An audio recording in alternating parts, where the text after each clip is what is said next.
พิวเชื่อว่าหลายๆคนเป็นที่บางครั้งเรารู้สึกว่าเราอยากจะทำอะไรบางอย่างมากๆแต่เราไม่ยอมทำมันสักทีเพราะว่าเรากลัวเสลอหรือว่ากลัวที่จะ cringe ในสายตาคนอื่นสิ่งที่พิวต้องการจะบอกกับทุกคนก็คือ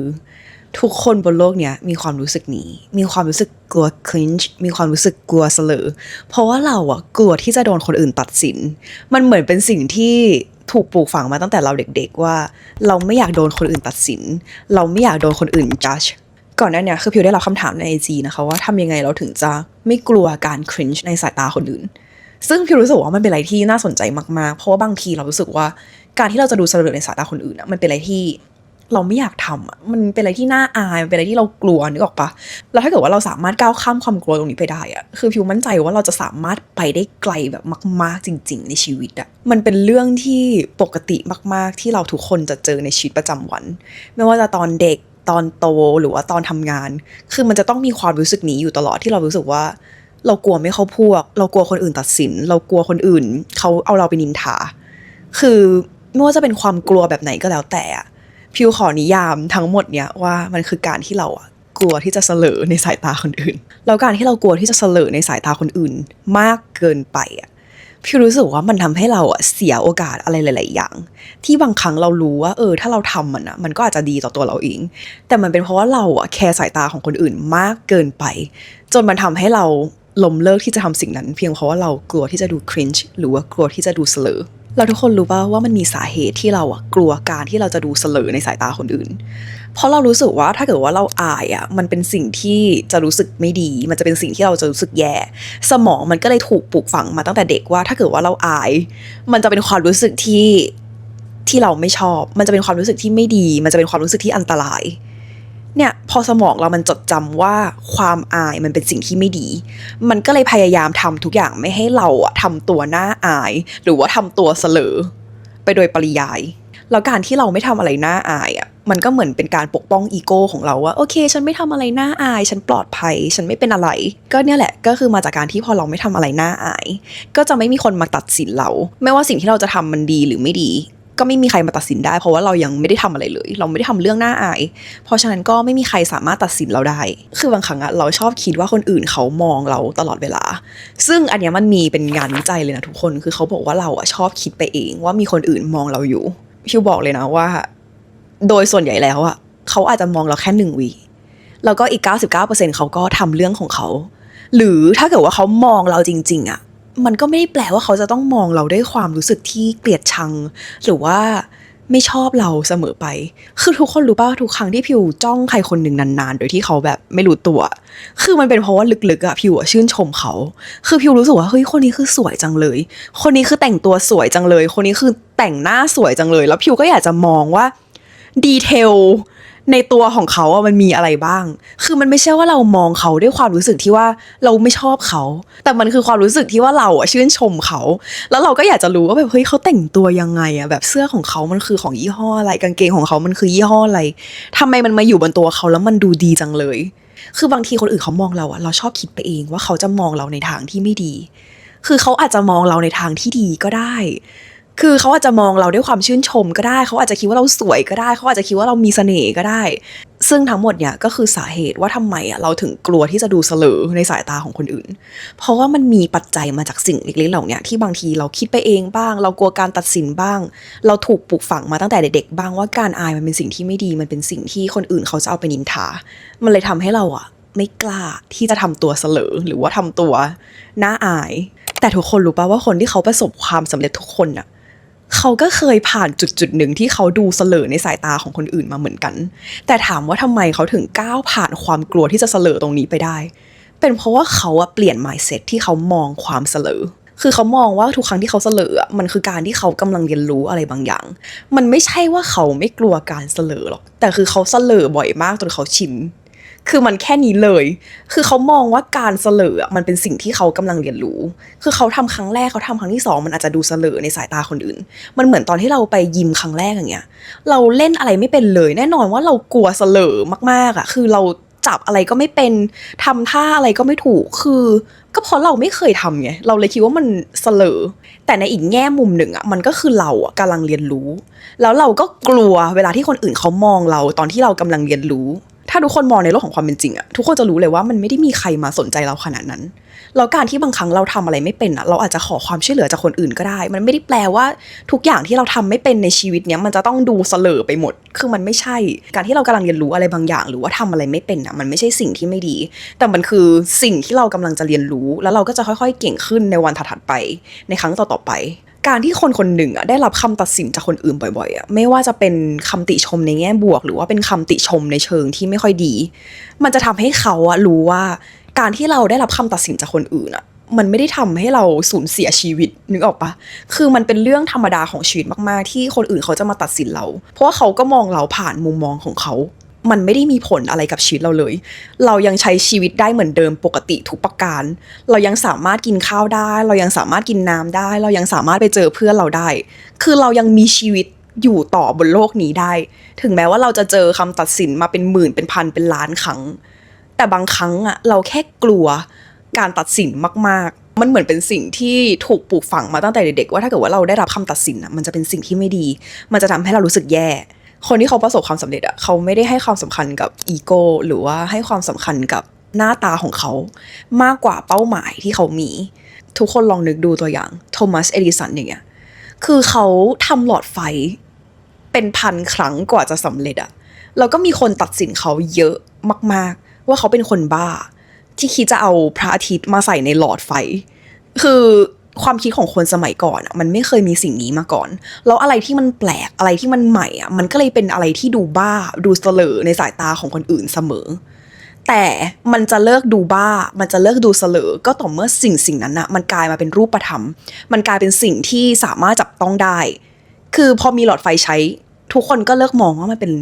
สิ่งที่เป็นไปไม่ได้หรือเป็นสิ่งที่เสลอคนอื่นมาด่าเขาคนอื่นมาสบประมาทเขาก็รู้สึกว่าไม่เป็นไรเป้าหมายของเขามันก็คือการสร้างหลอดไฟขึ้นมาให้สำเร็จดังนั้นระหว่างทางที่เขาโดนตัดสินไม่ว่าจะกี่ร้อยกี่พันครั้งอ่ะเขาก็รู้สึกว่าไม่เป็นไรเพราะว่าเขาให้ความสำคัญกับเป้าหมายของเขามากกว่าอีโก้ของเขาหลังจากที่ทุกคนรู้ที่มาของความกลัวการเสลอแล้วก็รู้ถึงความดีงามของการที่เราเสลอแล้วว่ามันจะทำให้เราเป็นคนที่ประสบความสำเร็จยังไงได้บ้างวันนี้นะคะพิวก็เลยจะมาแชร์5วิธีที่จะทำให้ทุกคนก้าวข้ามความกลัวการเสลอได้โดยที่ทุกคนสามารถเอาไปปรับใช้ในชีวิตประจำวันได้แบบง่ายๆเลยค่ะอย่างแรกเลยคือ micro exposures ซึ่งสิ่งเนี้ยมันคือการที่เราทำสิ่งที่เราคิดว่ามันเสลอทีละเล็กทีละน้อยในทุกๆวันคือสิ่งเนี้ยมันจะเป็นอะไรก็ได้นะคะที่ทุกคนรู้สึกว่าทุกคนไม่อยากทำอ่ะคืออย่างของพิวอย่างเงี้ยคือเมื่อก่อนอ่ะพิวจะมองว่าการที่พิวโพส IG Reel หรือว่าโพส TikTok อย่างเงี้ยมันเป็นอะไรที่เสลอมากเพราะว่าพิวไม่เคยทำมาก่อนนึกออกปะคือมันก็เลยจะเป็นอะไรที่พิวรู้สึกว่าพิวไม่ชินพิวไม่ถนัดแล้วการทำอะไรแบบเนี้ยมันก็คือเสลอแต่ถามว่าพิวทำไหมสุดท้ายแล้วพิวก็ทำอยู่ดีแล้วพิวก็ทำทุกวันเลยช่วงนั้นนะคือพิวรู้สึกว่าการอัดคลิปวิดีโอ TikTok อะไรเงี้ยเป็นสิ่งที่พิวไม่ถนัดใช่ปะพิวก็เลยตั้งวิดีโออัดแบบเกือบทุกวันอะแล้วพอการที่เราทำสิ่งเนี้ยที่เรารู้สึกว่ามันเสลอทุกๆวันทุกๆวันอะมันทำให้เรารู้ว่าจริงๆแล้วอะมันไม่ได้มีผลเสียอะไรเกิดขึ้นเลยคือเรากลัวการตัดสินจากคนอื่นเรากลัวการตัดสินจากเพื่อนคนสนิทครอบครัวคนรอบข้างคือไม่ว่าจะเป็นใครก็แล้วแต่ที่เรากลัวการตัดสินจากเขาอะแต่พอเราทำมันจริงๆอะทุกคนจะรู้เลยว่าที่เราคิดก่อนหน้าเนี้ยมันเหมือนเป็นภาพลวงตาที่เกิดขึ้นในสมองเราคือพิวอัดวิดีโอ TikTok 3 คลิป 5 คลิป 10 คลิปคือก็ไม่เห็นมีใครทักมาว่าพิวเลยว่าเลิกลงวิดีโอได้ปะเสลอมากคือในชีวิตจริงมันไม่มีอะไรแบบนี้เลยคือพอเราทำสิ่งหนึ่งอะที่เราคิดว่าเราทำไม่ได้อะทุกๆวันซ้ำๆอะมันจะถึงจุดหนึ่งที่ทำให้เรารู้สึกว่าเราก็ทำได้นี่มันก็ไม่เห็นน่ากลัวอะไรเลยคือเหมือนเรากลัวไป100อะแต่คือสิ่งที่มันเกิดขึ้นจริงๆคือมันไม่มีอะไรเลยอะเหมือนเวลาทุกคนไปเล่นเครื่องเล่นที่มันเสียวๆในสวนสนุกอย่างเงี้ยมันก็ทำให้พิวรู้ว่าทุกครั้งที่พิวเหมือนกลัวไปประมาณ500อะความกลัวที่มันเกิดขึ้นจริงๆในแบบตอนที่พิวเล่นเครื่องนั้นอะมันคือแค่ประมาณ50อะพิวเลยรู้สึกว่ามันก็เหมือนในชีวิตจริงของเราอะที่เวลาเรามองอะไรบางอย่างที่มันเสลอในสายตาเราแล้วเราไม่อยากทำอะแต่พอเราทำมันจริงๆอะจากที่เรากลัว500อะในชีวิตจริงมันเหมือนแค่50หรือมันก็คือไม่มีความกลัวอะไรเลยคือมันไม่เป็นอะไรเลยแล้วการที่เราทำสิ่งนี้บ่อยๆอ่ะคือในสมองเราอ่ะมันจะเริ่มจดจำว่าสิ่งเนี้ยมันไม่ได้น่ากลัวอย่างที่เราคิดไว้ตอนแรกเพราะว่าการที่เราลงมือทำจริงๆอ่ะเราก็จะเห็นผลลัพธ์จริงๆว่ามันไม่ได้มีอะไรเกิดขึ้นเลยมันก็เลยทำให้เรารู้สึกว่าเราสบายใจที่เราจะทำสิ่งนี้มากขึ้นอย่างที่2คือการเปลี่ยน mindset ว่าความเสลอไม่ใช่อะไรที่มันน่าอายแต่ว่าความเสลอมันคือความกล้าหาญมันแปลว่าเรากำลังออกจากคอมฟอร์ตโซนของตัวเองซึ่งการที่เราออกจากคอมฟอร์ตโซนของตัวเองแน่นอนมันรู้สึกว่ามันไม่สบายเพราะถ้าเกิดว่ามันรู้สึกสบายมันก็คงไม่ใช่นอกคอมฟอร์ตโซนแต่ถ้าเกิดว่าเรารู้สึกอึดอัดเรารู้สึกไม่สบายนั่นแหละก็คือเรากำลังออกจากคอมฟอร์ตโซนของตัวเองแล้วข้อดีของการที่เราเสลอหรือว่าการที่เราออกจากคอมฟอร์ตโซนของตัวเองคืออะไร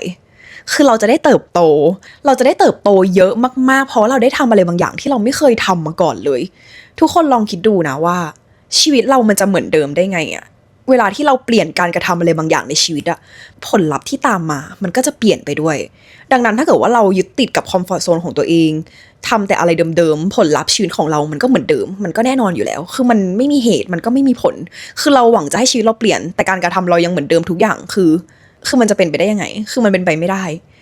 ดังนั้นการที่เราเปลี่ยนพฤติกรรมของตัวเองการที่เราออกจากคอมฟอร์ตโซนไปทำอะไรที่เราไม่เคยทำมาก่อนอันเนี้ยมันคือ shift ในชีวิตที่มันจะเหมือน redirection ชีวิตของเราให้เปลี่ยนไปแล้วบางทีเราอาจจะไม่รู้เลยว่ามันจะเป็นเพียงจุดเล็กๆที่ทำให้ชีวิตเราเปลี่ยนไปตลอดไปแต่ถ้าเกิดว่าทุกคนไม่เคยออกจาก comfort zone เลยชีวิตมันก็จะไม่มี redirection หรือว่ามีหักเหอะไรทั้งสิ้นมันมาแบบไหนมันก็ไปแบบนั้นแต่ว่าถ้าเกิดว่าเราเปลี่ยนนิดเดียวเปลี่ยนการกระทำของตัวเองหรือว่าไปลองทำอะไรใหม่ๆที่เรารู้สึกว่ามันเสลอบางทีมันอาจจะเป็นความเสลอที่ทำให้ทุกคนรู้สึกว่าดีใจจังเลยที่วันนั้นกล้าเสลอทำสิ่งนี้เนี่ยทุกคนเห็นปะว่าความเสลอมันไม่ใช่ความเสลอแต่ความเสลอมันคือความกล้าที่เราเลิกที่จะเอาความเสลอแบบนี้มาฉุดรั้งเราให้อยู่ที่เดิมเลิกที่จะเอาคอมฟอร์ตโซนเดิมๆมาฉุดรั้งเราให้อยู่ที่เดิมแต่พอเรากล้าที่จะเสลอมันกลายเป็นว่ามันนำพาชีวิตเราไปสู่จุดที่เราไม่เคยคิดเลยว่าเราจะมาถึงอย่างพิวอย่างเงี้ยตอนที่พิวจะมาทำคอนเทนต์คือพิวรู้สึกว่าสิ่งเนี้ยมันเป็นอะไรที่เสลอมากเพราะพิวไม่ชินเรากลายเป็นว่าทุกคนรู้ป่ะตอนเนี้ยคือพิวทำสิ่งเนี้ยมา1 ปีแล้วนี่คือการเสลอที่ถูกต้องที่สุดที่พิวรู้สึกว่าพิวดีใจที่พิวเสลอที่สุดแล้วคือมันไม่มีอะไรน่ากลัวเลยมันไม่มีอะไร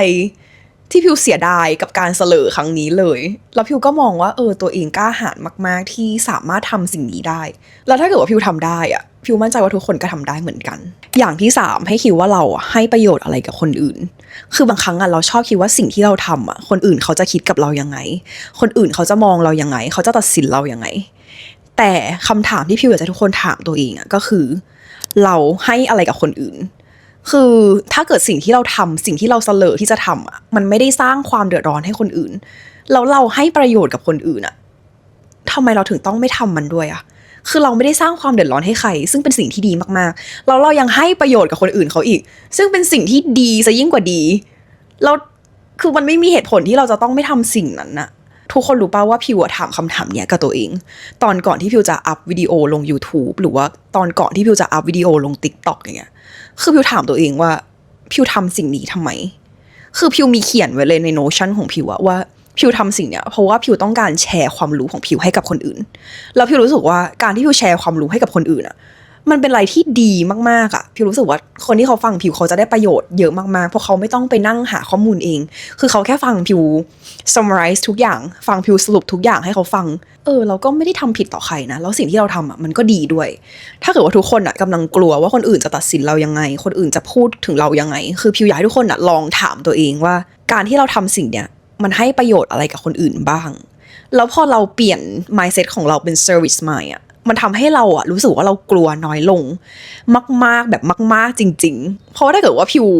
ไม่เลิกกลัวทุกคนก็จะไม่เห็นคลิปพิวทุกคนก็จะไม่เห็นคลิปอะไรเลยจริงๆใน TikTok ใน YouTube ใน IG คือทุกคนจะไม่เห็นเลยถ้าเกิดว่าพิวยังกลัวอยู่แล้วการที่พิวถามคำถามนี้กับตัวเองมันเหมือนทำให้พิวก้าวข้ามความกลัวของตัวเองจริงๆว่าเรากำลังทำสิ่งที่ดีอยู่แล้วเราควรจะทำสิ่งที่ดีเนี่ยออกไปแล้วสิ่งเนี้ยมันช่วยลดการกระตุ้นการทำงานของอะมิกดาลาที่มันทำให้เรารู้สึกว่าเรากลัวคือความกลัวของเราส่วนใหญ่มันมาจากอะมิกดาลาที่ทำให้เรากลัวแล้วการที่เรามี service mindset มันเหมือนไปยับยั้งการทำงานของอะมิกดาลา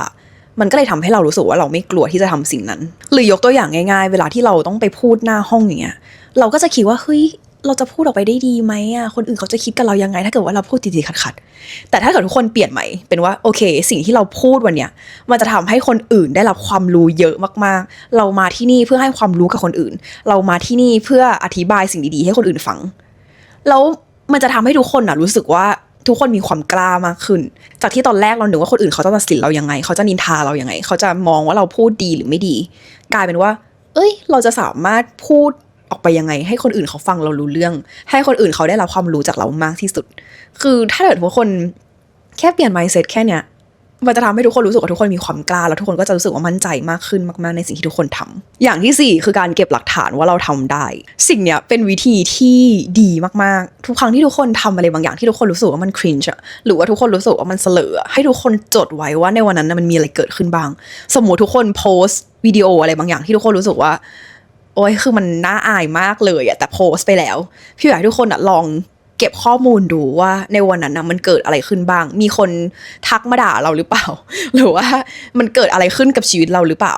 ซึ่งพี่บอกเลยว่า most of the time คือมันไม่มีอะไรเกิดขึ้นกับชีวิตเราเลยคือวิดีโอที่เราคิดว่ามันเสลอมันก็จะเสลออยู่แค่ประมาณ1 นาทีแล้วคนที่เขาดูเขาก็อาจจะปัดผ่านไปแล้วด้วยซ้ำเขาอาจจะไม่ได้มาสนใจวิดีโอที่เราโพสต์ลงไปเลยมันเลยกลายเป็นว่าทุกครั้งที่เราเสลอแล้วเราจดหลักฐานว่ามันไม่เป็นอะไรนะมันจะทำให้สมองของเรารู้สึกว่ามันเป็นเรื่องที่ง่ายมากขึ้นจากที่ตอนแรกเรากลัวมากๆนึกออกปะคือเรากลัวคนอื่นจะมาตัดสินคนอื่นจะมานินทาคนอื่นจะนู่นนี่นั่นซึ่งในความจริงแล้วถ้าเกิดทุกคนลงไปแล้วทุกคนมานั่งดูจริงๆคือมันไม่มีอะไรเกิดขึ้นเลยในทางของสมองมันมีสิ่งที่เรียกว่า CBT นะคะหรือว่า Cognitive Behavioral Therapy